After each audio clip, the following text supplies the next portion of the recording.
Hello friends, welcome back to my YouTube channel. दोस्तों, आज की वीडियो में मैं जो है स्पीकिंग का स्ट्रक्चर पढ़ाने जा रहा हूं। मैं वही स्ट्रक्चर अपने चैनल पर अपलोड करता हूं जो स्पीकिंग में यूज किए जाते हैं। तो चलिए वीडियो को स्टार्ट करते हैं। यहाँ पे देखो, यहाँ पे एक स्ट्रक्चर है, इट्स नॉट दैट। इसका मतलब क्या होता है? ऐसी बात नहीं है कि। ठीक है, आगे हम लोग इसके आगे सेंटेंस जोड़ेंगे। पहले यहाँ समझो, अगर इसको सेंटेंस में यूज करना रहेगा, आप सबसे पहले क्या करोगे? इट्स नॉट दैट का यूज करोगे, फिर आगे कोई न कोई एक सेंटेंस का यूज करोगे, यानी कोई न कोई एक सेंटेंस बोलोगे। ठीक है, जैसे यहाँ दिया है, ऐसी बात नहीं है कि। ठीक है, उसके आगे फिर क्या दिया है? मैं नहीं जाना चाहता हूँ। अब अगर मुझे इसकी अंग्रेजी बोलना है तो ऐसी बात नहीं है कि, तो इसका क्या हो जाएगा? देखो, ये जो दिया है इसी के देखो अंग्रेजी भी लिखा गया है। ठीक है, तो सेंटेंस जो हमारा जो ट्रांसलेशन देखो यहाँ से है, स्टार्ट हो रहा है। इट्स नॉट दैट, यह तो हो गया, इसका यहाँ तक हो गया। इट्स नॉट दैट, ऐसी बात नहीं है कि, यहाँ तक हो गया। उसके बाद आगे जो दिया है, आगे जो हमारा सेंटेंस होगा, मैं नहीं जाना चाहता हूँ, तो क्या हो जाएगा? I don't want to go. ऐसी बात नहीं है कि मैं नहीं जाना चाहता हूँ, तो क्या बोलोगे? It's not that I don't want to go. ठीक है, समझ में आया? आगे देखते हैं। अगला जो हमारा स्ट्रक्चर है, अगला जो हमारा सेंटेंस है, ऐसा नहीं है कि, फिर आगे दिया है क्या? आगे दिया है कि मैं तुमसे प्यार नहीं करता। ऐसा नहीं कि मैं तुमसे प्यार नहीं करता, तो क्या हो जाएगा? इसका हो जाएगा इट्स नॉट दैट। ठीक है, इतने को हो गया। ऐसा नहीं है कि, इतना अंग्रेजी क्या बन गया? It's not that. उसके बाद फिर क्या कह रहा है कि मैं तुमसे प्यार नहीं करता। I don't love you, I don't love you. ठीक है, इतने का अंग्रेजी क्या बनेगा? I don't love you. It's not that I don't love you. ठीक है, आगे देखो, आगे क्या दिया है? ऐसा बात नहीं है, मैं तुमसे नाराज़ हो जाऊंगा। तो इसको कैसे बोलेंगे? इसको जो हम बोलेंगे, सबसे पहले लिखेंगे इट्स नॉट दैट। ठीक है, इट्स नॉट दैट हो गया। उसके बाद हमें बोलना पड़ेगा, I would get annoyed with you. Annoyed with माने होता है नाराज़ होना, किसी से नाराज़ होना। I would get annoyed with you, मैं तुमसे नाराज़ हो जाऊंगा। ऐसा नहीं है, ऐसी बात नहीं है कि मैं तुमसे नाराज़ हो जाऊंगा।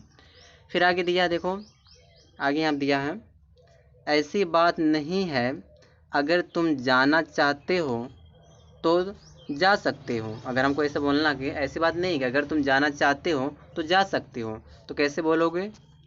इट्स नॉट, इट्स यहाँ पे देखो नॉट होना चाहिए, नो कर दिया। इट्स नॉट दैट, यहाँ देखो नॉट होना चाहिए दोस्तों, एक मिनट मिस प्रिंट हो गया है। इट्स नॉट दैट इफ़, यहाँ पे हो जाएगा।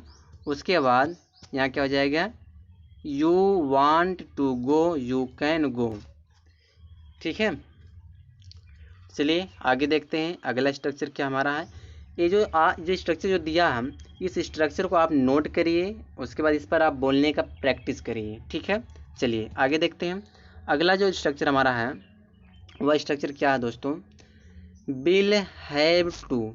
इसका मतलब क्या होगा? ना पड़ेगा, नी पड़ेगी। मतलब क्या होगा मैं बता रहा हूँ। सबसे पहले आप लगाइए सब्जेक्ट, उसके बाद लिखिए विल हैव टू, फिर लगाइए वर्ब का फर्स्ट फॉर्म, फिर लगाइए ऑब्जेक्ट। क्या होगा? इसका मतलब क्या निकलेगा? जैसे बोलना आपको, तुम्हें खेलना तो पड़ेगा। अगर इस तरह सेंटेंस बोलना पड़ेगा, मतलब कि बोलना है तुम्हें खेलना तो पड़ेगा, आप क्या बोलोगे? आप कहोगे you will have to play. ठीक है, यहाँ पे देखो सब्जेक्ट चाहे सिंगुलर है चाहे प्लूरल है, सभी के साथ आपको विल हैव टू यूज करना है। तो you will have to play, आपको खेलना तो पड़ेगा। आगे दिया है, आगे यहाँ दिया है, उसे देखना तो पड़ेगा। तो किसका क्या होगा अंग्रेजी? इसका क्या हो जाएगा? He will have to see, he will have to see, उसे देखना तो पड़ेगा। आगे दिया है, यहाँ पे हमें पहले समझना पड़ेगा, हमें पहले समझना पड़ेगा। तो क्या हो जाएगा इसका?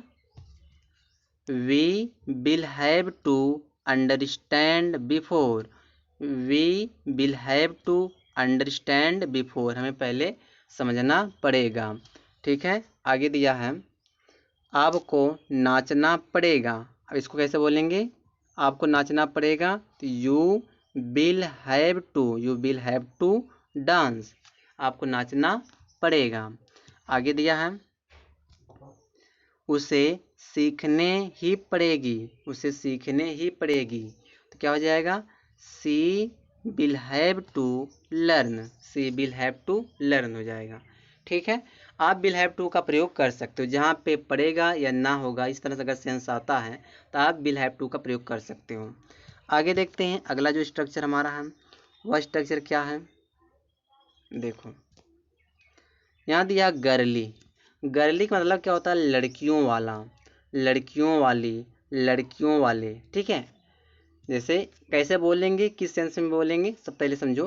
पहले आप सब्जेक्ट लगाओ, जैसा टेंस होगा वैसा आपको हेल्पिंग वर्ब लगाना पड़ेगा यहाँ पे। उसके बाद गर्ली लगाइए, उसके बाद आप ऑब्जेक्ट लगाइए। ठीक है, जैसे बोलना है कि लड़कियों वाले कपड़े मत पहना करो, अगर ऐसा बोलना है लड़कियों वाले कपड़े मत पहना करो तो आप क्या कैसे बोलोगे इसको।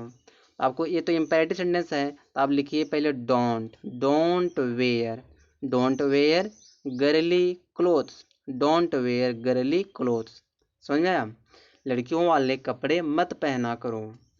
आगे दिया है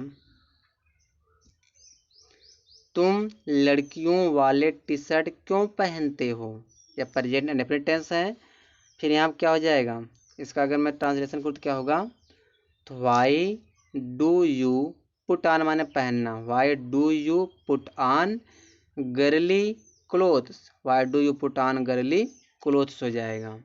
ठीक है, आगे देखो क्या कह रहा है, आगे यहाँ दिया ए लड़कियों वाली कपड़े हैं, तो इसको कैसे बोलेंगे, these are girly clothes, these are girly clothes.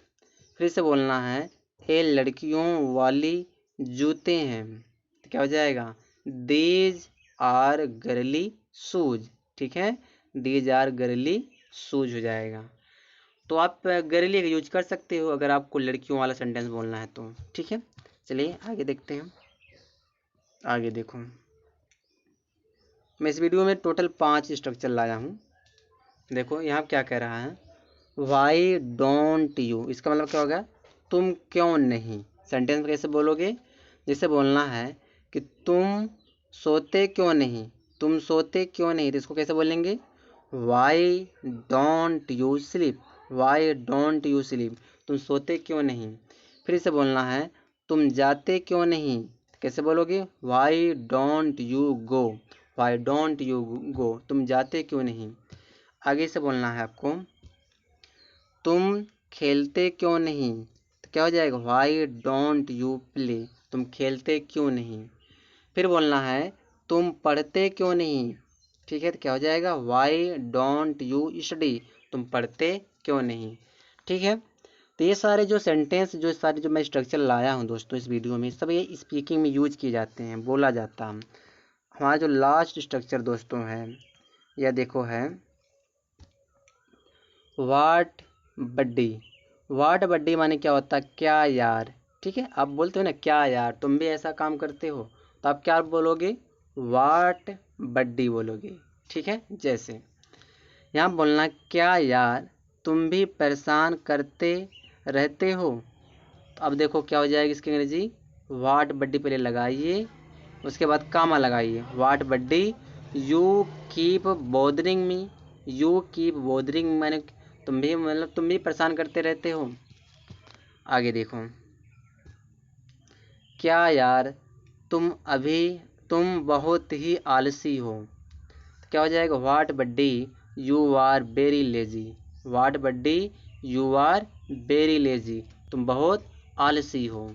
फिर इसे बोलना आपको सेंटेंस में, क्या यार मुझे यहाँ रुकना पड़ेगा, तो आप कैसे बोलोगे, what buddy I will have to stay here, I will have to stay here, मुझे यहाँ रुकना पड़ेगा।